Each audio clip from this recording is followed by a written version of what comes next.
জয় ঠাকুর। শ্রী শ্রী রামকৃষ্ণ পুঁথি তৃতীয় খণ্ডের অন্তর্গত কুমার সন্ন্যাসী যোগীন্দ্র ও বহু অন্তরঙ্গের আগমন এই অধ্যায় থেকে আমাদের পাঠ চলছিল। আজ আমরা এই অধ্যায়ের তৃতীয় দিন পাঠ করব। পর্ব সংখ্যা 444, পৃষ্ঠা সংখ্যা 288 এর অর্ধেক থেকে 289 এর অর্ধেক পর্যন্ত।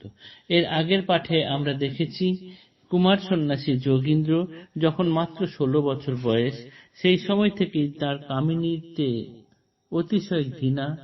তিনি তার বয়সী শিশুদের সঙ্গে মোটেও খেলা খেলেন না। তার খেলাশাল ভেঙে দিয়ে তিনি মুখ ভার করে আলাদা দাঁড়িয়ে থাকেন। কেন তিনি বাচ্চাদের সঙ্গে খেলেন না? যখন অন্য বন্ধুরা জিজ্ঞাসা করেন তখন তিনি বলেন যে আমার খেলুনি আছে, আলাদা খেলা ঘর আছে, সেখানে আমার আলাদা সব খেলার সাথীরা আছে, এইখানকার খেলা আমার ভালো লাগে না, সেখানকার খেলার রীতিনীতি সম্পূর্ণ আলাদা। অর্থাৎ তিনি বোঝাই যাচ্ছে যে ঠাকুরের কথায় তিনি ঈশ্বর কোটির মানুষ এবং তার রীতিনীতি সম্পূর্ণ আলাদা। বাবা যখন তাকে 16 বছর বয়সে পাঠশালাতে ভর্তি করে দিয়েছে তখন থেকেই তার রাত্রে শোয়ার ঘরে এক অপূর্ব জ্যোতি দর্শন হতো। সেই জ্যোতির আলোতে রাত্রে কোথায় কি আছে সব পরিষ্কারভাবে দেখা যেত। এইরকম তার ছিল নিজের অদ্ভুত এক দিব্য দর্শন। তার অংশ, পরের অংশ আমরা পাঠ করছি। এই রূপে দিয়ে এবার তিনি একদিন দক্ষিণেশ্বরে গেছেন ঠাকুরের কাছে দেখা করতে। সমাচার পত্রিকা মারফত তিনি ঠাকুরের কথা নানান শুনেছেন, কিন্তু তাকে চেনেন না, জানেন না। কিন্তু কেশব সেনের এই পত্রিকা পড়ে তিনি দক্ষিণেশ্বর চলে গেছেন ঠাকুরের কাছে দেখা করতে। কিন্তু ঠাকুরকে না চেনার ফলে তিনি বুঝতে পারছেন না পরমহংস কোনজন যাচ্ছেন আসছেন। এরকম কয়েকদিন চলছে। তারপরের অংশ আজকের এই পাঠ। এই রূপে যাতায়াতে হয় বারে বারে, দর্শনে একদিন সুযোগ মন্দিরে, ঘর ভরা লোক দূরে ঠিক করা ভার, গঙ্গা পানে মন্দিরের বিমুক্ত দুয়ার, তফাতে দাঁড়ায় পথে হইল অনুমান, এখানে আছেন যার এতই সন্ধান, কিবা ঈশ্বরীয় কথা হয় আলোচনা, দুই কান পাতি রহে যদি যায় শোনা। এইভাবে দু একদিন আস্তে আস্তে একদিন তিনি দেখছেন গঙ্গার দিকে মন্দিরে একটা দরজা, অর্থাৎ ঠাকুরের ঘরের দরজাটা খোলা আছে, সেইখানে ঘর ভর্তি লোক। দূর থেকে দেখা যাচ্ছে যে একজন মানুষ তাদের সঙ্গে কথা বলছেন। তিনি আন্দাজে ঠিক করলেন যে ওইজনই হয়তো পরমহংস হবেন যার সন্ধানে তার এখানে আসা যাওয়া। তিনি একটু কাছে গিয়ে কান পেতে শুনছেন যদি কোনো ঈশ্বরীয় কথাবার্তা আলোচনা তিনি শুনতে পান। তখন কি হলো, হেনকালে অকস্মাৎ কোনো একজন লয়ে গেল শ্রীমন্দিরে যথা নারায়ণ, শ্রীমন্দিরে আজি ব্রাহ্মগণের বাজার, নাম জয় গোপাল উপাধি সেন তার, আর সম্ভ্রান্ত অনেক লোক সাথে এসেছেন পূজ্যতম প্রভুরে দেখিতে, কথোপকথন শেষ কাল ফিরিবার, বিদায়ান্তে প্রভু দেবে করে নমস্কার, একে একে যতগুলি সব গেল সরে, ব্রাহ্মণ কুমার দেখে বসে এক ধারে, যোগীন্দ্র ইহার নাম মহাভাগ্যবান, ধনাঢ্য নবীন চন্দ্র রায়ের সন্তান। এই যে 16 বছরের বালক, তিনি সম্ভ্রান্ত বংশীয় জমিদার নবীনচন্দ্র রায়ের সন্তান।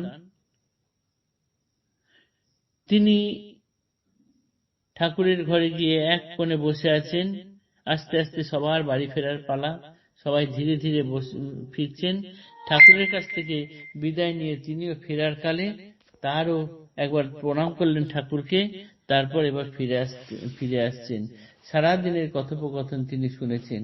যোগীন্দ্র যেমন নাম তেমন গুণযুক্ত, তেন নিত্য যোগ সিদ্ধ যেন নিত্যযুক্ত, আগে ফল পরে ফুল, ফলে যে প্রকার, সেই মতো প্রভু ভক্ত অঙ্গে যার তার, জৈবরূপে শৈব ভাবে বৈভব গোপন, মহাধাদা অন্ধে লাগে বদ্ধ যেই জন, অশুদ্ধি জীবের বুদ্ধি কুঞ্চিত মলিনে, বংশ সম গুণে জরা কামিনী কাঞ্চনে, হৃদয় প্রত্যয়হীন ক্ষীণ মন্দ গতি, উপহাস বস্তু যার কৃষ্ণ লীলা গীতি, সহ জ্ঞানে শ্রেষ্ঠ মানে অন্যে করে ঘৃণা, ধর্ম আচরণ ভান যশেরও বাসনা, পর ছিদ্র অন্বেষক পর নিন্দা পর, হীনমতি নাই শক্তি দেখে নিজ ঘর, বুঝে না বুদ্ধির দোষে বিধির লিখন, সুধার আস্বাদ হেতু বিষেরও জনম, নিজের যেমন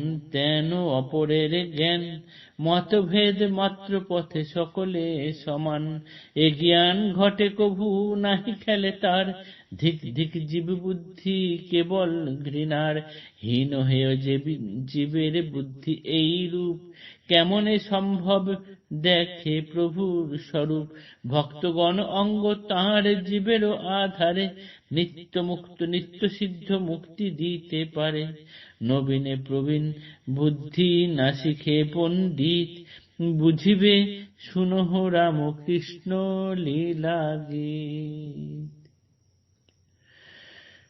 যোগীন্দ্র যেমন তার নাম তেমন অদ্ভুত গুণযুক্ত তিনি সমস্ত কিছু একদিক থেকে শুনে আসছেন ঠাকুরের কথা, কিন্তু সেই দিনে ঠাকুরের কাছে যিনি এসেছেন তিনি হচ্ছেন জয়গোপাল সেন। ঠাকুরকে নানান প্রশ্ন করছেন, ঠাকুর নানান উত্তর দিচ্ছেন, এইসব কথাগুলো শুনছেন। তারপরে পুথিকার বলছেন, যদি বিষের জন্ম না হতো তাহলে সুধার আস্বাদ কেউ পেত না। তাই নানান মতভেদ থাকার জন্যই এই সমন্বয় বিষয়ক যে শান্তি, সেটি মানুষ বুঝতে পারে, না হলে বুঝতে পারত না। পথ বিভিন্ন কিন্তু মত সেই একটাই, সবাই সেই একই দিকে এগিয়ে চলেছে। তারপরে নবীনে প্রবীণ বুদ্ধি না শিখে পণ্ডিত, বুঝিবে শুনহ রামকৃষ্ণ লীলা গীত। জয় ঠাকুর।